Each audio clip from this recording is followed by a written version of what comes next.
Hello CA warriors, कैसे हो आप सब? फ्रेंड्स, आज हम स्टार्ट करने वाले हैं एक सुपर इंटरेस्टिंग टॉपिक। बट देखो स्टूडेंट्स, इस वीडियो का मेन ऑब्जेक्टिव ये नहीं है कि हम हर टॉपिक के डिटेल में घुसें, बल्कि ये समझें कि एग्जाम के पॉइंट ऑफ व्यू से क्या इंपॉर्टेंट है और क्या याद रखना है स्मार्टली बट नॉट हार्डली। ये वीडियो आपको एक क्रिस्प और समराइज्ड रिवीजन देगा ताकि ये बुक आपके लिए एक सेल्फ स्टडी पार्टनर बन जाए। और मुझे फुल कॉन्फिडेंस है इस चैप्टर के बाद आप कोई भी एमसीक्यू एग्जाम में इजीली सॉल्व कर पाओगे। तो चलो, बिना टाइम वेस्ट किए स्टार्ट करते हैं रैपिड फायर रिवीजन। और हाँ, अगर ये नोट्स यूजफुल लगे तो अपने दोस्तों के साथ जरूर शेयर करना।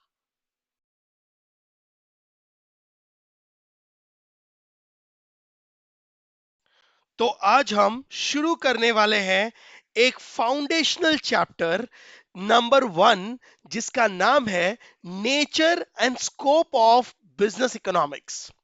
दोस्तों, ये टॉपिक पूरे इकोनॉमिक्स का बेस है, क्योंकि यहां से हम समझते हैं कि इकोनॉमिक्स एक्चुअली होता क्या है और बिजनेस डिसीजन मेकिंग में इसका क्या रोल है।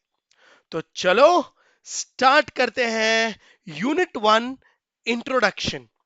सबसे पहला टॉपिक है why economics and what is economics.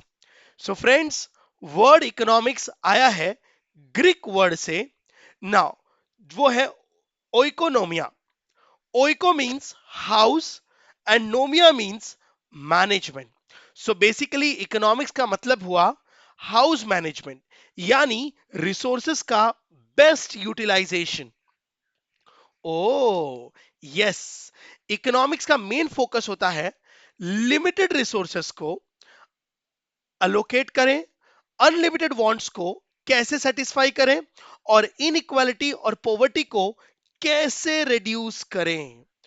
Now तो गाइस, सिंपल वर्ड्स में अगर मैं कहूं, economics is all about choices because resources are scarce and human wants are unlimited. तो इकोनॉमिक्स समझा guys. View of modern economics. अब देखो, मॉडर्न इकोनॉमिक्स के क्या क्या व्यूज हैं। मॉडर्न इकोनॉमिक्स कहते हैं economics is the study of scarcity, choice and allocation of resources. मान लिया भाई, but it does not just tell how to produce, but also for whom to produce and how to distribute it. Now, so it is not only about money, it is about making smart decisions for reducing the poverty and growth and equality. Okay, तो economics हमारे सारे country की problems को solve करने के लिए बना है। तो देखते हैं कि भाई कैसे ये हेल्प करता है। तो नेक्स्ट टॉपिक है how economics help human beings to solve their problems. अब क्वेश्चन तो ये है कि इकोनॉमिक्स पढ़ने का फायदा क्या है, हर स्टूडेंट के दिमाग में आता है।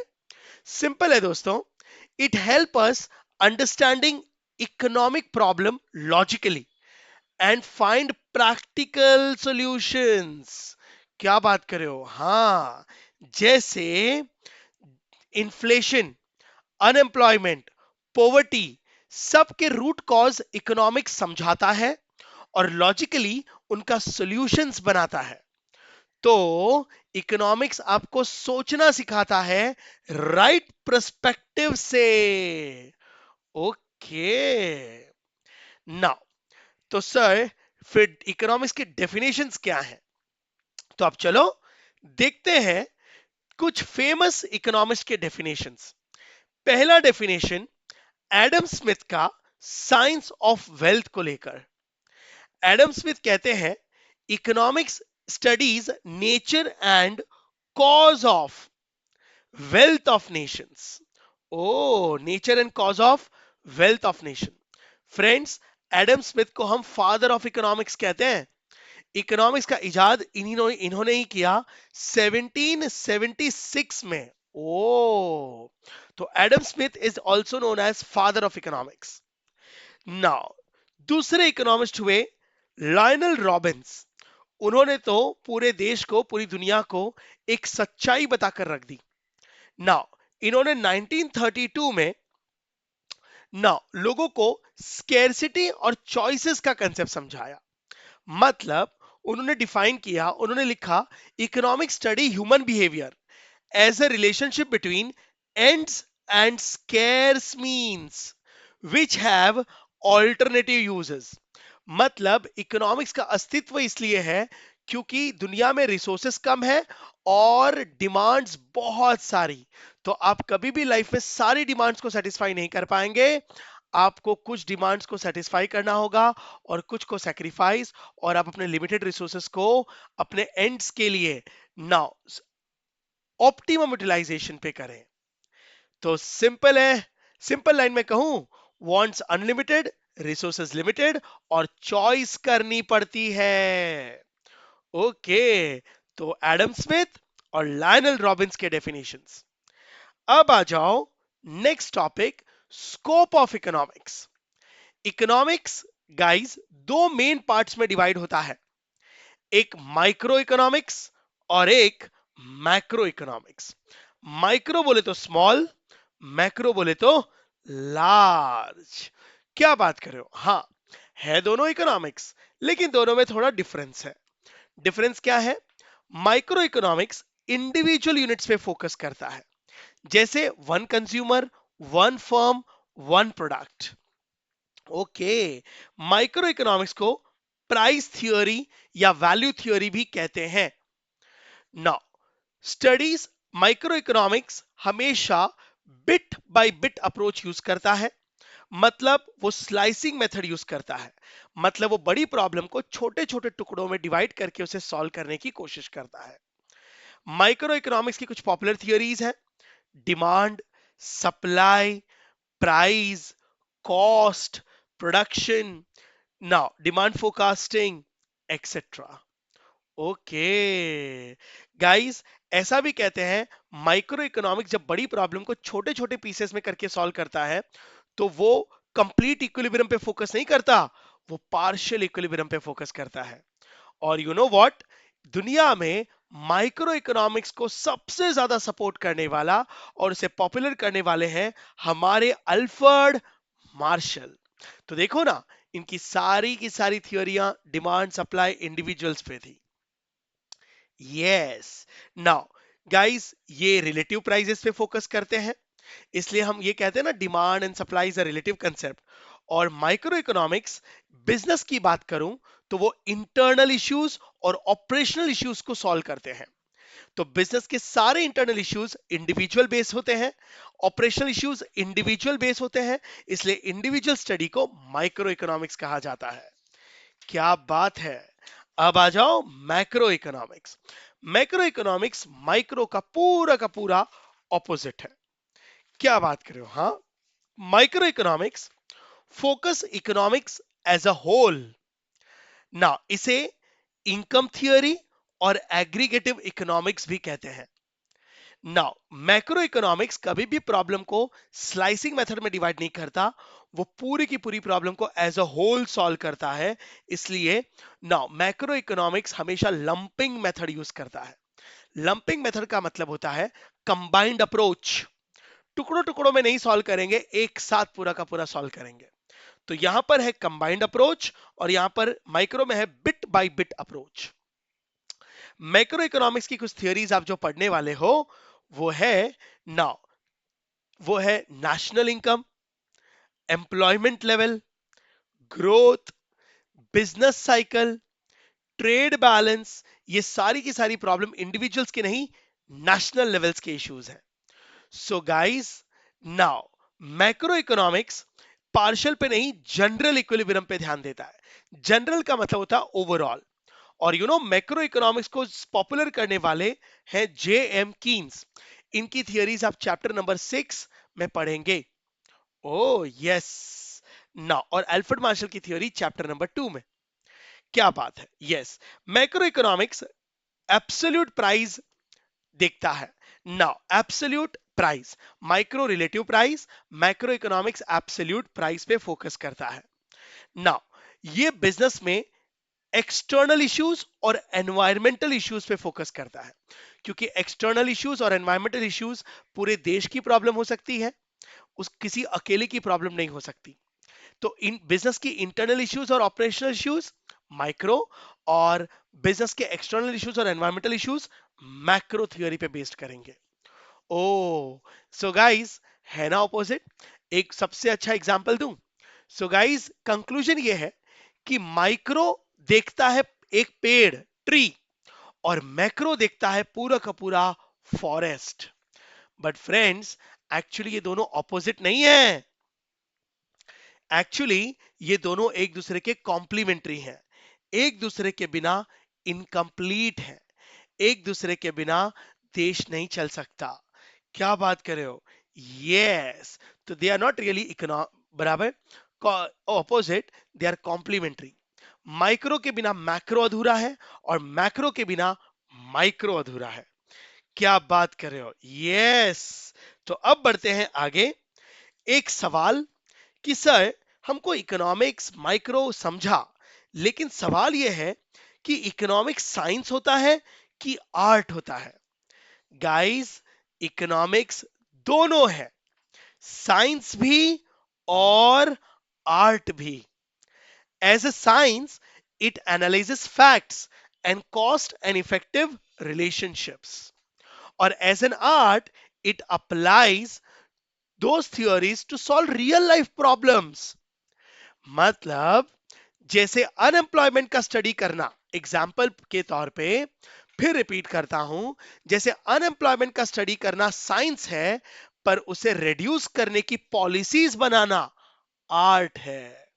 तो प्रॉब्लम को अगर समझना है तो साइंस, और प्रॉब्लम का सॉल्यूशन निकालना है तो आर्ट। ओके, सो कंक्लूजन ये है guys, economics is equal to science plus art, that is practical subject. Now, economics बहुत ही प्रैक्टिकल सब्जेक्ट है। आप इकोनॉमिक्स को जितना प्रैक्टिकली सोचेंगे और समझेंगे, उतना आपको इकोनॉमिक्स समझेगा, क्योंकि इकोनॉमिक्स ही हमारा जीवन से जुड़ा है। Economics deals with human behaviour. क्या बात करो, यस। अब जब ये कन्विंस हो गए हो कि साइंस एंड आर्ट, प्रैक्टिकलिटी में आर्ट बराबर ना, और प्रॉब्लम को समझने में साइंस, राइट? तो अब दो टाइप के साइंसेस हैं, एक है पॉजिटिव साइंस और एक है नॉर्मेटिव साइंस। मतलब इकोनॉमिक्स के दो मेजर अप्रोच हैं। पॉजिटिव साइंस, उसे प्योर साइंस भी कहते हैं, और normative science. Positive science deals with what is, मतलब ये कोई जजमेंटल नहीं होता। पॉजिटिव साइंस फैक्ट्स पे डिपेंड करता है, वो cause and effect without judgement बराबर और प्रूफ के साथ नाउ प्रूव करता है।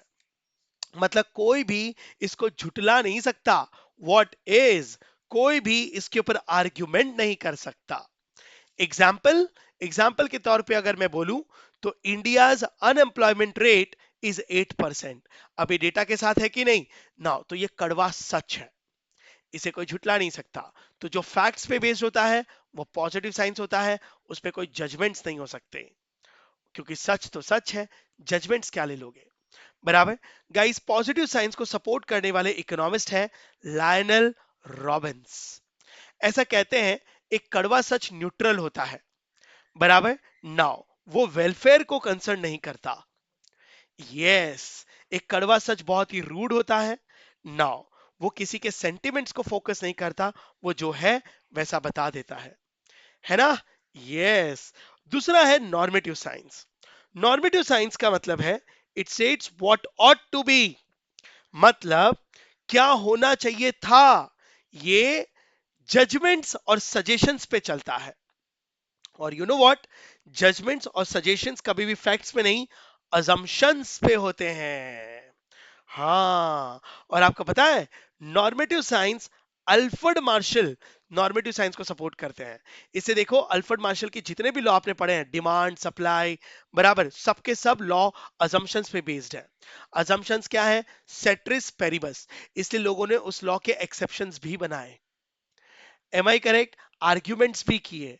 यस, नॉर्मेटिव साइंस को झुटलाया जा सकता है, गलत प्रूफ करने के लिए उस पर आर्ग्यूमेंट्स हो सकते हैं। ओके, एग्जाम्पल क्या है? Now government should reduce unemployment.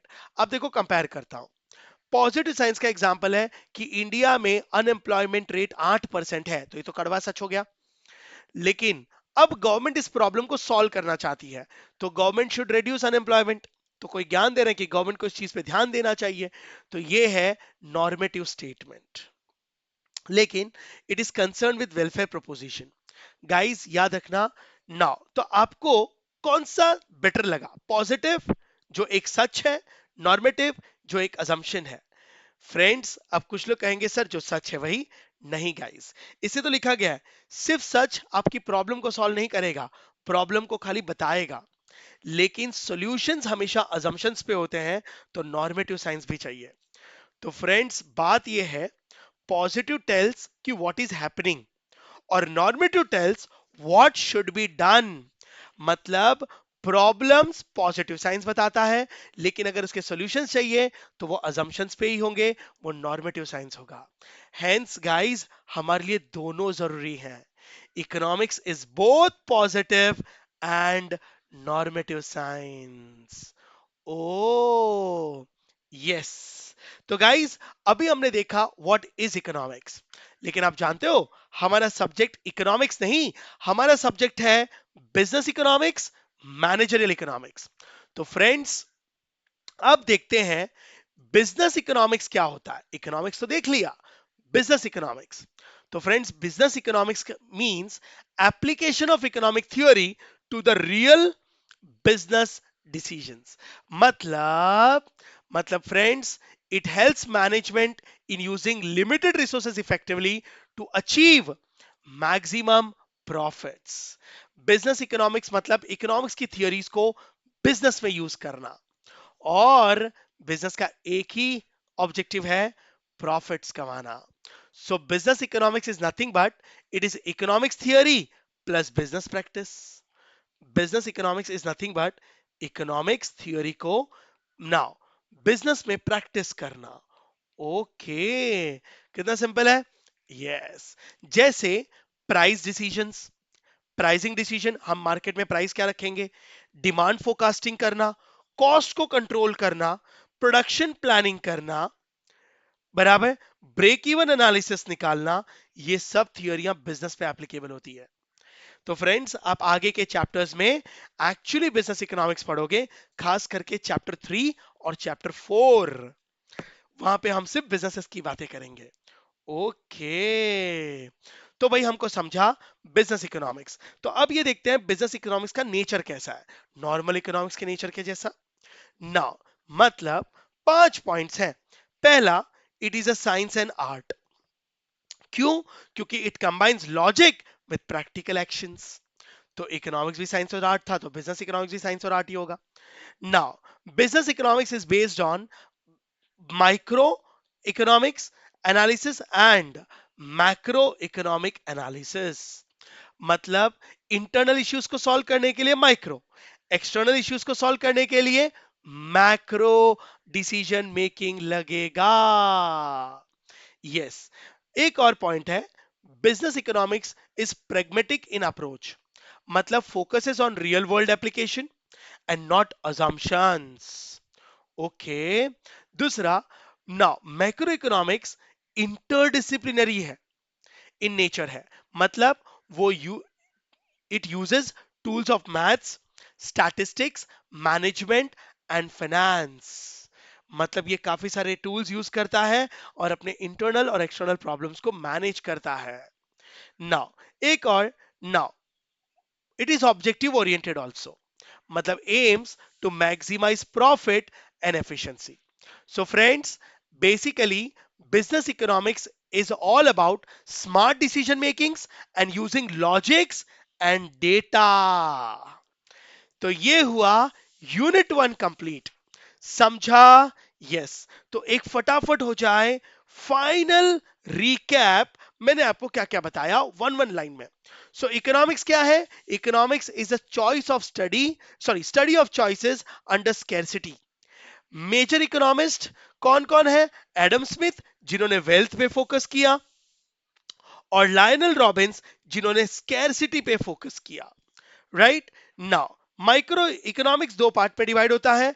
Micro जो इंडिविजुअल लेवल्स पे काम करता है, और मैक्रो जो पूरे के पूरे कंट्री लेवल पे, नेशनल लेवल पे, इकोनॉमी लेवल पे काम करता है। इकोनॉमिक्स क्या है? इकोनॉमिक्स साइंस प्लस आर्ट है, और इकोनॉमिक्स पॉजिटिव प्लस नॉर्मेटिव भी है। राइट? बिजनेस इकोनॉमिक्स क्या है? Business economics application of economics theory to the real world business. और बिजनेस इकोनॉमिक्स फोकस किस पे करता है? डिसीजंस पे, रिसोर्सेज यूज पे, और प्रॉफिट मैक्सिमाइजेशन पे। बराबर।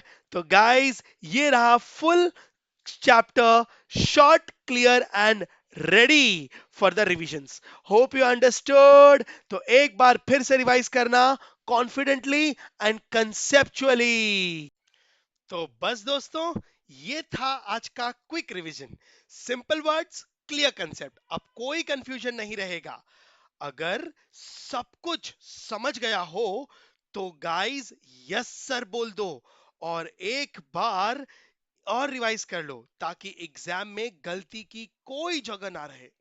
याद रखो, स्मार्ट स्टडी ही बेस्ट स्ट्रेटेजी होती है। रेगुलर रिवीजन से ही आपका कॉन्फिडेंस डबल होता है। और हां, अपने फ्रेंड्स को भी बोलो, ये नोट्स लो, एग्जाम के लिए लाइफ सेवर है। कीप लर्निंग, कीप ग्रोइंग, और मिलते हैं नेक्स्ट रैपिड फायर रिवीजन के साथ।